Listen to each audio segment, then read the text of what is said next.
Elder George A. Smith called several strong families to travel south of Salt Lake City to settle Palmyra. He counseled them to build a fort for protection to ensure their safety from the local Indians. These stalwart pioneers enclosed a 10-acre square with 10-foot walls. The task of cutting mud blocks, making adobe bricks, and building the fort was great. Each family had a small house made with the bricks, which formed the outer walls of the fort. The doors faced the center. Inside, the corral stockade kept the livestock safe.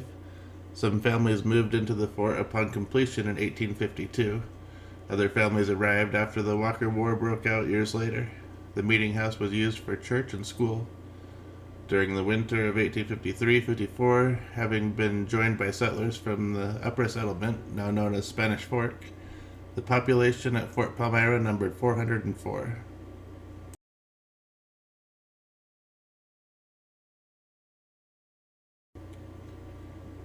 A peaceful resolution brought the Walker War to a close in 1854.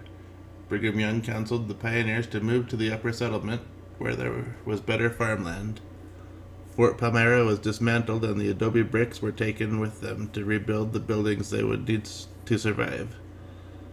These brave, stalwart pioneer men, women, and children built, then totally dismantled their home and the fort in the space of 3 years and rebuilt a new home in the second settlement.